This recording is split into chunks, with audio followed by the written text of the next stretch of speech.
I greet each and every one of you. It is good that we have met once more. We are still in the good business of exploring enthusiastically our theme, remarkable historical examples of successful nation-building projects, operations, or efforts around the globe.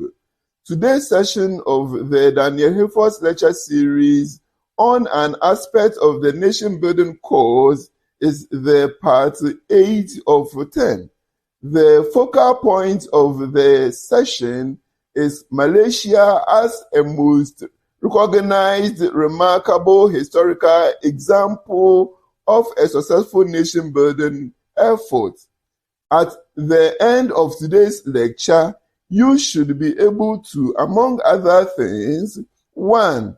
Explain why Malaysia is adjudged a remarkable nation-building effort, and 2. State and explain some of the nation-building related lessons which could be learned from the story of the country of Malaysia.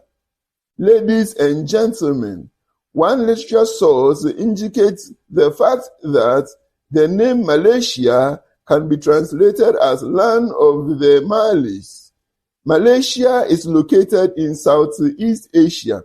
It is characterized by federal constitutional monarchy with 13 states and 3 federal territories, which are fragmented into the Peninsular Malaysia and East Malaysia by the South China Sea. The Peninsular Malaysia shares maritime boundaries with 3 countries or nations, namely Indonesia, Singapore, and Vietnam, and both a land and maritime boundary with the country called Thailand.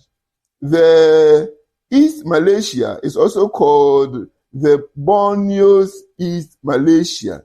The Borneo's East Malaysia shares land and maritime boundaries with Indonesia and Brunei, in addition to a maritime boundary with the Vietnam and the Philippines.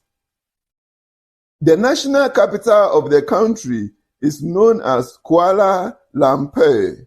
Kuala Lumpur is also the largest city in the country. It serves as the seat of the legislative branch of the federal government of Malaysia. The administrative center of the country is called Putrajaya. Putrajaya serves as the city of, or the seat of, I beg your pardon, Putrajaya serves as the seat of both the executive branch and the judicial branch of the federal government. The executive branch consists of the cabinet, federal ministries, and federal agencies. Ladies and gentlemen, choose to comment on what you know about the legislative, the judiciary, and the executive. Ladies and gentlemen, we are told that Malaysia is blessed with human resources or a human population of more than 34 million, and that the country is the 43rd most densely inhabited country in the whole world. It is a tropical country. According to the biodiversity expert, Malaysia is one of the 17 megadiverse countries found on Earth. What do you know about megadiversity? Let the biological and agricultural scientists among you choose to share their knowledge on what they have learned about the term megadiversity to enable other nation builders to benefit from their knowledge.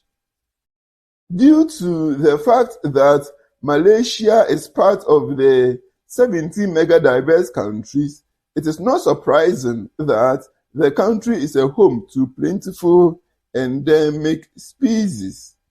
Ladies and gentlemen, we are also told that the southernmost point of the whole of the continental Eurasia is called Tanjung Piai in the Malaysian state called Johor.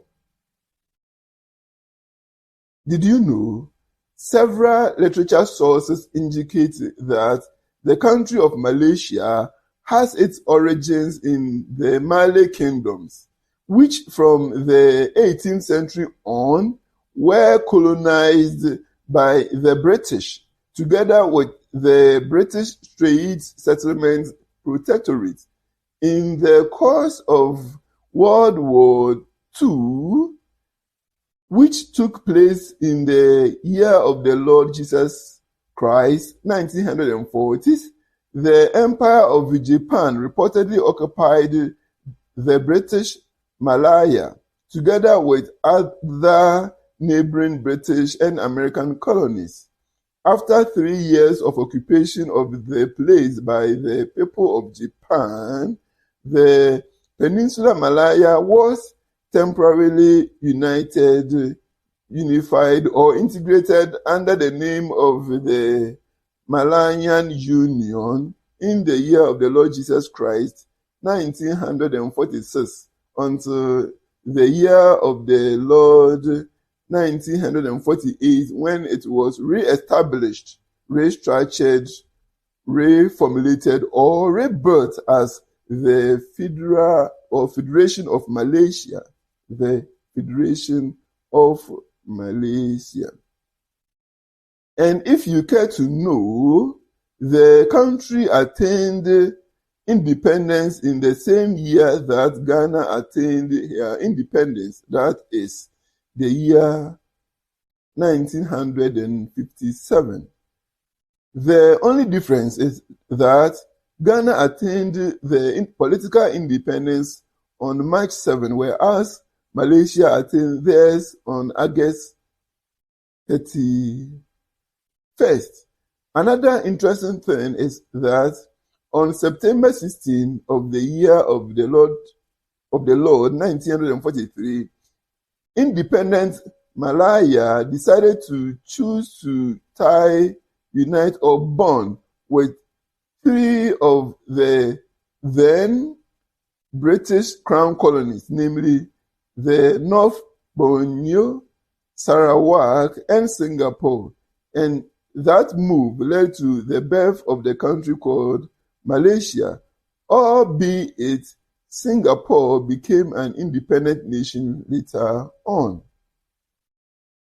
Some authorities have reported that Malaysia is both multi-ethnic and multicultural in nature.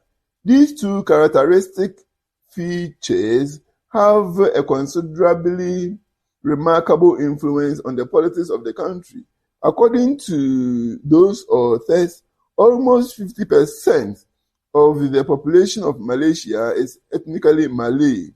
The minority groups in the country fall under 3 categories, namely the Chinese, Indians, and the indigenous peoples.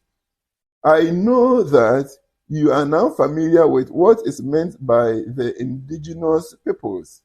From what we have established so far, you can also afford to say that a multi-ethnic nation is a nation which is characterized by people from many different ethnic groups.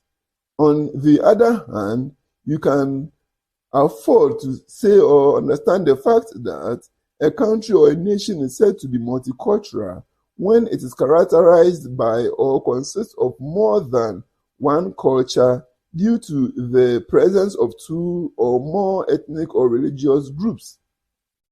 In other words, a multicultural country comprises of people of many different nationalities and cultures. Ladies and gentlemen, the culture of Malaysia stems from the diversity of cultures of the diverse people of the country.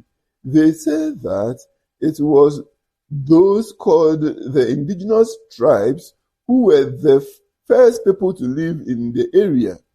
They have also taught us through literature that the next group of people to inhabit the area were the Malays, and that the Malays moved to the region or the country under consideration from the mainland Asia during the olden days or the ancient period.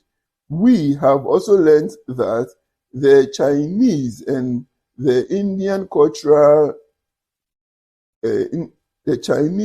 we have also learned that the Chinese and the Indian cultural influences on the location started in those days when they started to trade with those countries, and that their population increased with immigration to Malaysia. Another interesting thing is that, or the fact that other cultures which influence the cultures of people of Malaysia to a great extent include the Persian, the Arabic, and the British. You can read more about this from the various literature sources available to us today. In the meantime, seize the opportunity to take note of the fact that, according to various sources, art and music have characterized the people of Malaysia right from long time ago.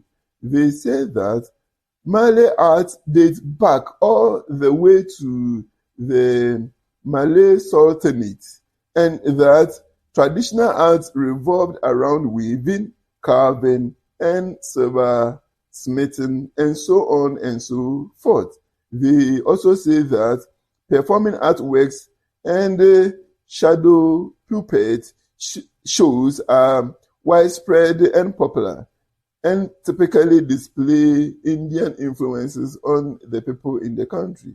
I have also learned that various impacts can be observed in the area of architecture, and that such influences range from individual cultures in the country and from various other countries around the globe.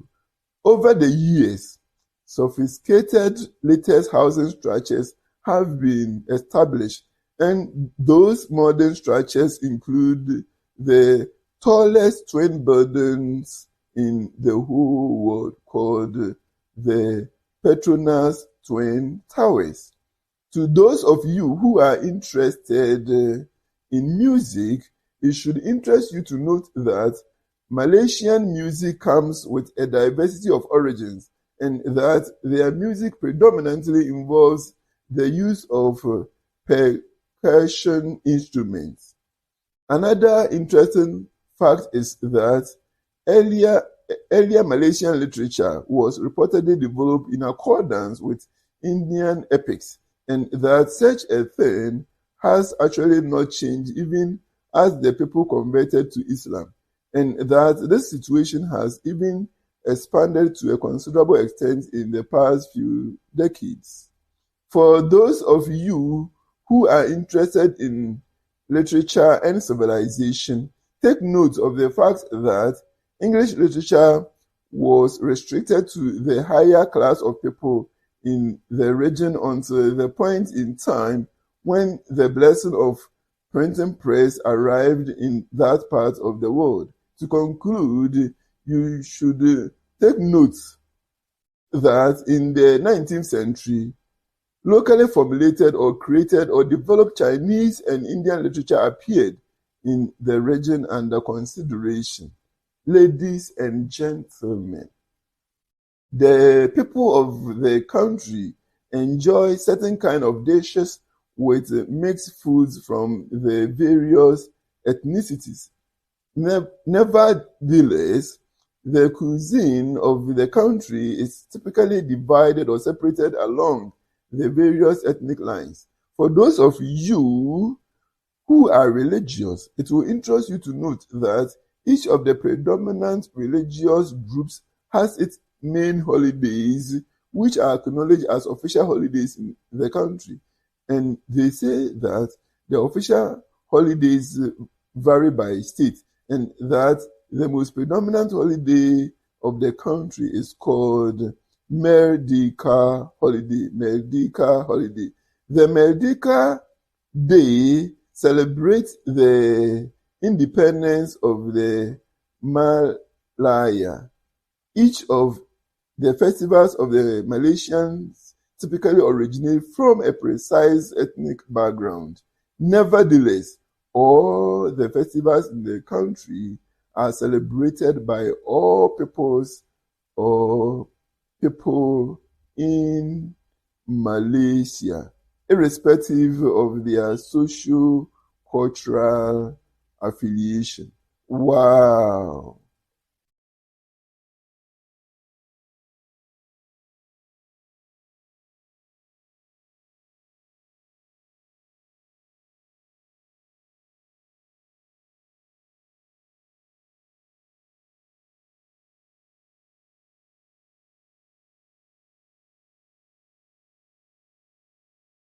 In case you have some considerable interest in sports, then it is about time that you should choose to pay attention. Ladies and gentlemen, we are told that traditional sports are well known or popular and for that matter widespread in Malaysia.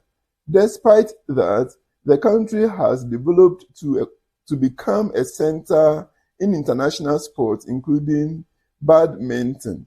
Did you know? Reporters say that it was the people of Malaysia who hosted the Commonwealth Games in the year of the Lord Jesus Christ, 1998. Reporters say that it was the first Commonwealth game ever where the torch actually passed through more countries than England and the host. Wow. Ladies and gentlemen, wow. Anyway, the year 1998 was my 20th year, and I had the privilege of enjoying some of the Commonwealth Games. The government of Malaysia has defined Malaysian culture via the 1971 National Culture Policy. This policy defined the official culture of the nation. It revolved the culture of the nation around Malay culture and integrated Islamic impact.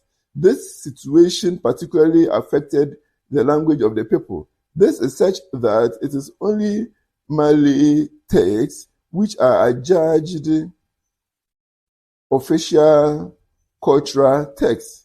Furthermore, government control over the media of the country is strong, and majority of the media channels are connected to the Malaysian government in one way or the other. According to several authorities, the official language of the country is Malaysian Malay. The Malaysian Malay, according to them, is reportedly a standard form of the Malay language.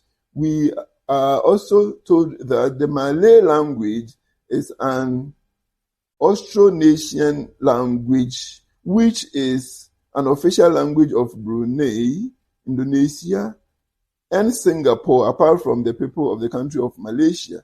Again, it is spoken in East Timor and parts of Thailand. They also say that all in all, the language is spoken by about 290 million people across maritime Southeast Asia. Of course, the English language reportedly is still an active second language spoken in the country. In spite of the fact that Islam is reportedly the official language and it is recognized as such by the inhabitants, the constitution of the country makes it possible for the non-Muslims to have freedom to practice their own religion. They also say that the governance of the country of Malaysia is based on the Westminster parliamentary system, and so the head of the government of Malaysia is the Prime Minister, and that the head of state of the country of Malaysia is an elected monarch who is selected from among the 9 state sultans every 5 years. Take note of the fact that an elective monarchy is a category of monarchy which is governed by a monarch who is elected, contrary to a hereditary kind of monarchy whereby the office is usually passed down as a family inheritance.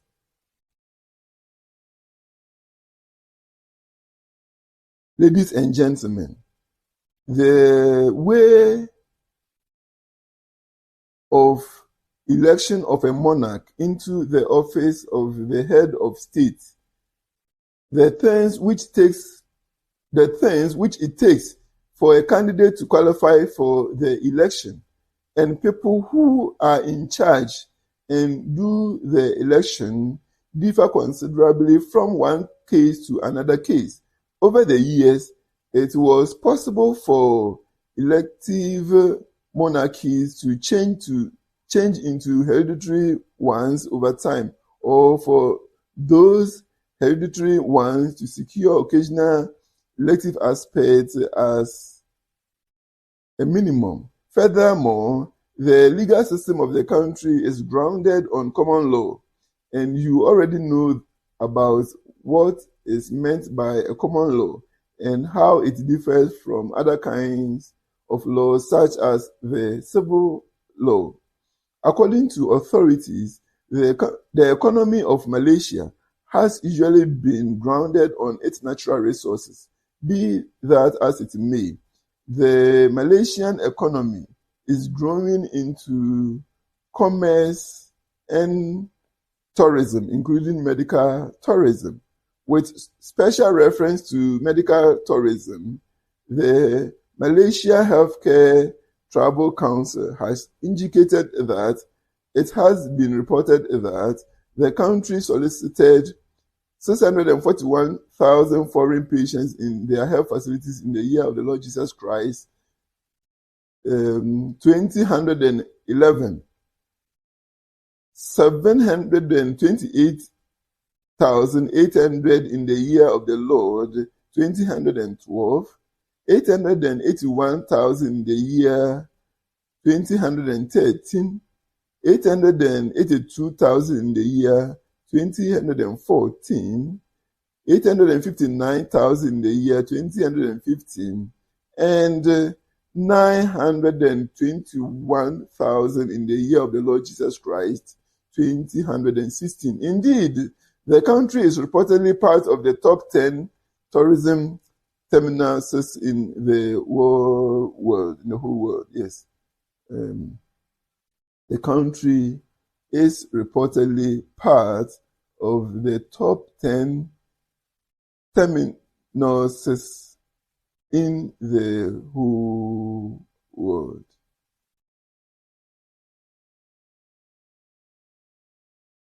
Did you know?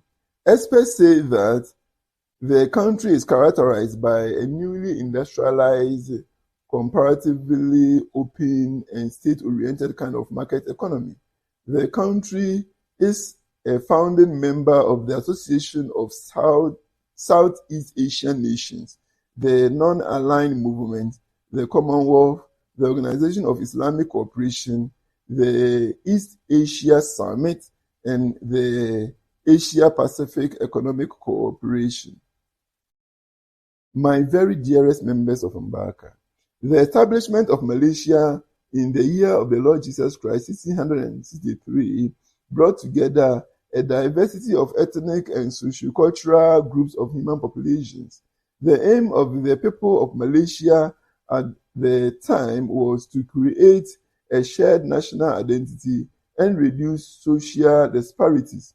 And they accomplished that feat through their own affirmative action policies and a great deal of focus on their economic development agenda and the related plans. Hello, honored lessons include 1.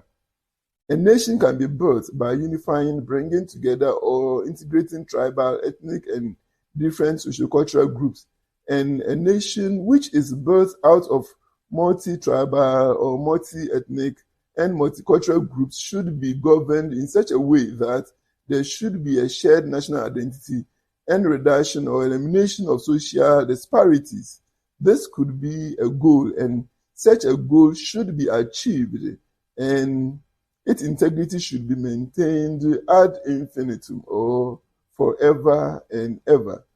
Number 2, nation builders, that is, the natives or foreigners who desire to be part of the nation under consideration, should build it through their own affirmative action policies. They should be able to take responsibility for their own actions.